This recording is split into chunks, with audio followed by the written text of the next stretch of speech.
को कन्या कहा जाता है। उसे लक्ष्मी, सरस्वती, माँ दुर्गा के रूप में देखा जाता है और नवरात्रा के दिनों में तो साक्षात उसे घर घर में पूजा जाता है।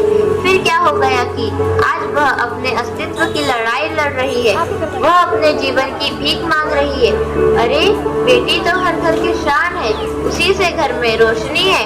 बेटी तो घरों को जोड़ती है। तो आइए बेटियों के सम्मान में हम एक नाटक प्रस्तुत करने जा रहे हैं, जिसका शीर्षक है बेटी बचाओ बेटी पढ़ाओ। मीरा, ओ मीरा, तुमने मुन्ना को कहीं देखा क्या? पता नहीं सुबह सुबह कहाँ चला गया।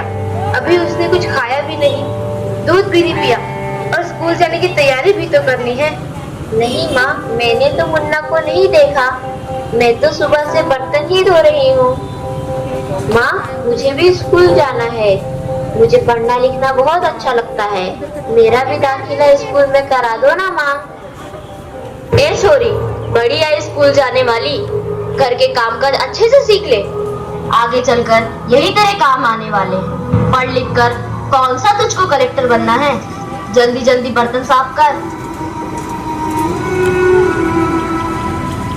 माँ जी, मीरा को भी स्कूल में दाखिला दिला दीजिए ना, उसे भी पढ़ना लिखना जरूरी है। तू चुप कर, पढ़ना लिखना ये तो केवल लड़कों का काम है। उन्हें आगे चलकर घर गृहस्थी की जिम्मेदारी जो संभालनी होती है।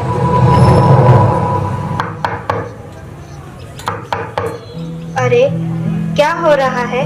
कौन किसकी जवाबदारी संभाल रहा है? और हमारी मीरा बेटी क्यों रो रही है? देखिए ना डॉक्टर दीदी, दादी मुझे स्कूल ही जाने नहीं देती। कहती है तुझे पढ़ लिख कर क्या करना है, आगे चल के चूल्हा चौका ही तो संभालना है। अरे यह तो बहुत गलत बात है माँ जी। क्या आपको नहीं लगता कि हम बेटियां भी पढ़ लिख कर आगे बढ़े? आज समाज बहुत आगे बढ़ गया है माँ जी। आप किस दुनिया की बात कर रही हैं? हम 21वीं सदी में जी रहे हैं। मैं आज ही टीचर दीदी से बात कर मीरा का दाखिला स्कूल में कराती हूँ। और हाँ, मैं तो यहाँ इसीलिए आई थी कि मुन्ना को पोलियो ड्रॉप दिया कि नहीं। जगह जगह इसके कैंप लगे हैं। अच्छा हुआ बहन जी आप आ गए। अब मुन्ना को पोलियो ड्रॉप भी दे देंगे और मैं इसे स्कूल भी पहुँचा दूंगी।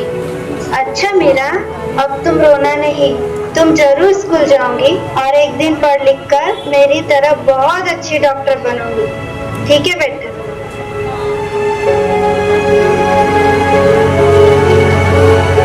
बहू, जरा एक गिलास पानी तो लाना। अभी लाई बाबूजी। ये लीजिए बाबूजी।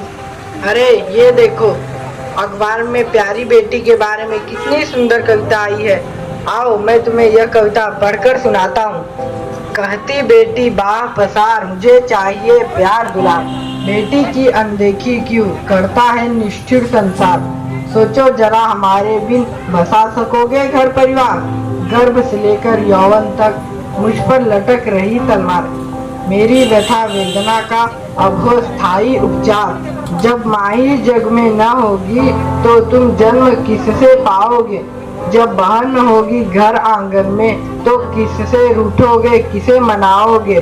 जब दादी नानी न होगी तो तुम्हें कहानी कौन सुनाएगा। जब कोई स्वप्न सुंदरी ही न होगी तो तुम किससे ब्याह रचाओगे। जब घर में बेटी ही न होगी तो तुम किस पर लाड लुटाओगे। जिस दुनिया में स्त्री ही न होगी उस दुनिया में कैसे रह पाओगे। जब तेरे घर में बहू ही न होगी तो कैसे वंश आगे बढ़ाओगे। नारी के बिन जग सुना है, तुम ये बात कब समझ पाओगे। हाँ तो भाग्यवान, कैसी लगी यह कविता, है ना मजेदार? काहे की मजेदार कविता मुझे नहीं आई पसंद। अरे कोई घर में है क्या? आइए आइए टीचर दीदी, हम आप ही का इंतजार कर रहे थे।